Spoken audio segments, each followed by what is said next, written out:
So hi students, welcome to my channel Bioscience. So in this video, I am going to explain you about peripheral nervous system in detail. So before entering into the topic of this peripheral nervous system, firstly let us have a look on a diagram of this peripheral nervous system. So if you see here, this is the cross-sectional area of the spinal cord. So this together is called as peripheral nervous system. So this will be your spinal cord. This area is called as spinal cord. Then what are these both? What are these? So this is your dorsal root and this will be your ventral root. Okay, similar here also, only the one side I have mentioned this labeling. So even here also this is called as dorsal root and this will be your ventral root. And this spinal cord will be divided into two sections, gray matter and white matter. So I didn't mention any color, right? So this is called as white matter, and I have mentioned here with gray matter, right? Gray color, right? So this is your gray matter. So the spinal cord will be divided into two sections which are called as white matter as well as the gray matter. So remember these points along with this diagram. So now I am going to explain you in detail, so listen properly. Peripheral nervous system. Normally, this peripheral nervous system contains two roots, two connections of roots. They are dorsal root and ventral root. I have shown you in the diagram, right? So, what are the two connections of the roots? Dorsal root and ventral root. So, early in 19th century, there are two scientists named Charles Bell and Francois. So, Charles Bell belongs to Scotland and Francois belongs to France, and even they performed the experiment. So, what is the experiment which was performed by both the scientists? Let us learn it in brief. So normally, firstly, what they have done, they have chosen an animal. So you remember one important thing which you people have to remember is that once the animal is chosen to perform experiment on it, and that particular animal is called as experimental animal, right? So this is one of the important point you have to remember. So if you keep it aside, they have selected an animal which you are going to consider it as an experimental animal, and now on this experimental animal, they performed their experiment. So what is the experiment which was performed on that particular animal? So they have done two things. Coming to the first one, they cutted the dorsal roots of that animal, right? They have cutted the dorsal roots of the animal. And second thing, what they have done, they have cutted the ventral roots of the animal. So what is the observation which was led by both the scientists by cutting these dorsal roots and ventral roots? So once the dorsal roots were cut off in this animal by the scientists, then they didn't observe any reaction from this animal. Okay, they didn't observe any reaction, either it didn't moved also. You know what? And coming to the second one, once they cut off these ventral roots in that particular same animal, then the violent reaction was done by this animal. Animal reacted very violently, very harshly. Okay, so by this you can understand here when the dorsal roots were cut off in the animal, then there is no reaction. But once the ventral roots were cut off in the same particular animal, then there is a violent reaction which was performed by the same animal itself. So by this observation, these both scientists gave a final statement. So what is that final statement? Let us see it now. So in the year of 1822, there is a final statement which was given by the Charles Bell and Francois by performing that particular experiment. So what is that final statement which was given by them? Dorsal root carries messages of sensation inwards, while the ventral root carries instruction outwards for muscle contraction. So this statement can be explained you by seeing a diagram. So let me show you the diagram same again. So here if you see the diagram, so what is the final statement which was given by those scientists? Dorsal root carries messages of sensation inwards, right? So this is your dorsal root. And what does this dorsal root will do? It will send signals, or else it will send the information inside to the spinal cord. Inside to the spinal cord. But what does this ventral root will do? It will carry the information or instruction outwards to the muscle contraction.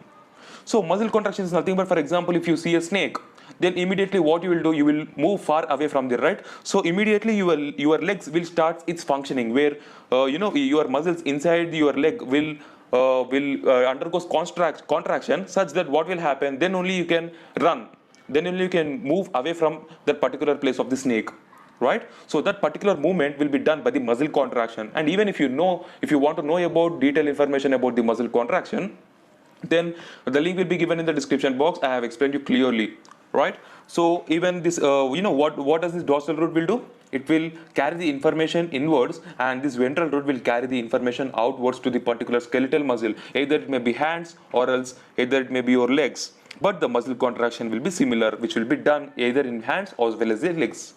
So now, peripheral nervous system, which is shortly given as PNS. This PNS is called as autonomous nervous system. So what is meant by this autonomous nervous system? Let us gather the information in detail. So peripheral nervous system will perform two functions: involuntary control function and voluntary control function. So what is meant by this involuntary control function and voluntary control function? Involuntary control function means where the functioning will not be done with our sensation, right? It will not be in our control. The functions will not be in our control is called as involuntary control function. Coming to the voluntary control, all of the functions will be done externally with our knowledge. Okay, with our knowledge. So involuntary control means the things will be done without your performance, but the voluntary control will be done with our performance externally. So let me say what are the muscles which are involved here: blood vessels, smooth muscles, cardiac muscles. So all of these will perform involuntary control, and this will be done by the peripheral nervous system itself. And coming to the voluntary control, skeletal muscles and some areas of the skin will perform voluntary control function by the same peripheral nervous system itself. So let me give you some examples in involuntary control function as well as the voluntary control function. Coming to the involuntary control function, you know what? Here I have mentioned you cardiac muscles, right? I'm going to give you a best example. See, listen properly. Here I have mentioned your cardiac muscles. So cardiac muscles means what? They are present in the heart. So your heart will undergo functioning like heartbeat, right? That heartbeat will be done by these cardiac muscles. So do you think that you yourself are maintaining this heartbeat? No, it is autonomous. It will perform by itself, right? So it is called as autonomous nervous system because it is involuntary in function, because it is not in your control. It is called as involuntary control. So the best example is your cardiac muscles. So I'm going to give you another best example also. For example, let us say you are fixed in a room without any light for 1 week. You are fixed in a room without light for 1 week, and suddenly once you go out and once you see the sun and again you come back to your home, then what will happen? Then you cannot see your home. I mean, little bit black color you can observe in your eyes, right? So why? Because your muscles will changes its size. I mean, the muscles which are present in your retina will get changed, right? So these both are the best examples in the case of this involuntary control function. Coming to the voluntary control function, so here many examples, like if you take just now I have said you, right, once if you see a snake, then what will happen? Then immediately you will run away from there. This is externally you are going to do. I mean, you are running, right? So this is the external function which you are going to do with your knowledge. So what you will do, immediately you know that you have to run from that particular snake. You have to move away from that snake. So your legs will start functioning there, which is in our control, which is called as voluntary control, right? So this is one of the thing which you people have to remember in the case of involuntary control as well as the voluntary control. And coming to this, I have mentioned you white matter and gray matter, right? So normally the spinal cord will be divided into white matter as well as a gray matter. So white matter is white in color because it contains fatty like substances called as myelin, right? And it also contains glial cells and myelinated axons. So what is meant by these myelinated axons? So if you see the structure of the neurons, once if you understand about neuron, I mean the explanation of the neuron has been already done and the video is also uploaded and the link will be given in the description box. So once watch that video, then you can understand what is meant by this myelinated axons. So once the myelin sheath is present in that particular neuron, then that axons which is present below that neuron are called as myelinated axons. And the gray matter is nothing but which is butterfly in shape. For example, if you see here in the diagram, so this is your gray matter, right? With gray color which I have indicated inside the spinal cord is called as gray matter. So if you see here, this is butterfly in shape, right?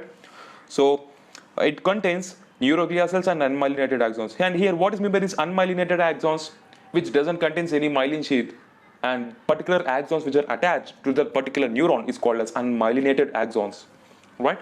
So this is about your peripheral nervous system, students. I hope this video will be benefit for you, and your medical entrance examinations will be definitely conducted, and don't think that the examinations will be cancelled.